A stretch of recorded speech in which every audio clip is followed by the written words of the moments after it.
Hi, I'm Dr. Bob Strohecker from Strohecker Vision Care in Mansfield, Pennsylvania. I'd like to talk to you today about macular degeneration, which is an eye disease that affects 10 million or 3% of the U.S. population. It is the leading cause of blindness in the United States. It comes in two forms. There's a dry form that's less visually debilitating, and a wet form, which affects about 10 to 20% of all dry cases in the United States. It's important to have regular eye examinations because this is the only way that we can detect diseases like macular degeneration in its early stages. So what causes macular degeneration? At the cellular level, it's really oxidative stress. And what causes oxidative stress? Well, that occurs in many parts of the body, not just in the eye, but it's our exposure to sunlight. It's the aging process. It's certain foods that we eat. Fatty foods, margarine, trans fats, very much affect the oxidative stress of our body. And of course, the big one is smoking. When we look in the eye, what we see is certain changes that begin to occur with individuals that have macular degeneration. In particular, we see small yellow spots and pigmentary irregularities in the central retina, and this is a sign of early stage macular degeneration. To diagnose these changes, we use several different things. As an entry-level test, we use the Optos, which is a panoramic retinal scanner, which can give us a full field view of the back of the eye. If a patient doesn't elect to have this test done, which is an elective test, then just the regular eye examination. Any first-time patient, we dilate their eyes. We fully check the central retina, which would be the area that's affected by macular degeneration, and do a complete retinal exam at that time. As a take-home, the patients can take a grid such as this. It's called an Amsler grid.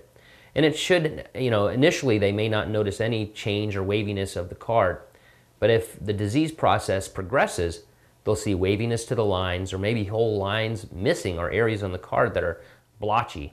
It's an indication that structural change is probably occurring to the retinal tissue, and it is a reason for the patient to come in immediately and have a more complete diagnosis. So how does macular degeneration affect your vision?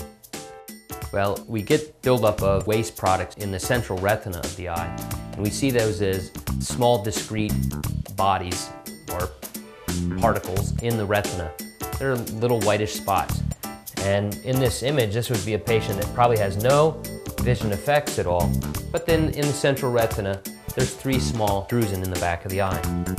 Once a patient progresses into wet macular degeneration, you have typically a central bleed in the back of the eye. And when you have this central bleed, it's not only blood that's now in the way of good vision. There's been a significant disruption of the integrity of the central retina. Photoreceptors have been moved in every direction. There could be breaks in the central retina. So it's really guesswork as to what kind of vision a patient may have once that blood and inflammation is resorbed within the body. The progression of macular degeneration is really unique for every patient. You cannot necessarily predict who will progress to the wet stages of macular degeneration, although we do know it's 10 to 20% of the population.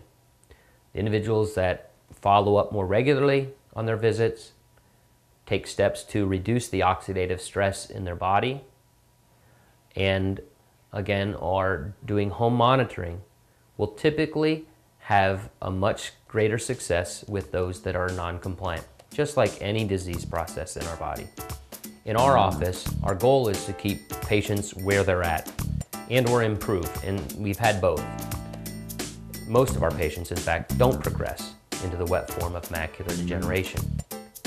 Treatment involves, as we said, frequent testing and monitoring, but also lifestyle changes. And then supplementation. We use a very pure form of omega-3 fatty acid, a compound or a supplement called MacuHealth, which has 3 compounds in it: lutein, which most everyone has heard of, zeaxanthine, and mesozeaxanthine. It's the only supplement on the market that has all 3 of them in it. These are 3 photoprotective compounds that are found in the central retina of the eye. And then additionally, we take we have our patients take a supplement called Protandim, which is a proven reducer of oxidative stress in the body. These three compounds, when put together, have had a significant effect on staving off the negative effects of macular degeneration. Supplementation is not inexpensive. I mean, it costs, but being blind is, to me, much more costly. There's also one other thing that can help, and that is the adding of a blue-blocking anti-reflective coating to the lens treatment of a pair of glasses. And what the blue blocker does is limit the amount of high-energy blue light that's entering the eye. It filters some of that out in a relatively small amount. This is only about 5%. But what that does is limit the risk of damage due to this high-energy light that is almost all absorbed by the macula. The take-home from all of this is that macular degeneration is the leading cause of blindness in the United States. And in its early stages, it has little to no symptoms, but it is treatable. So do yourself a favor. If you haven't been in for an eye exam lately, give us a call.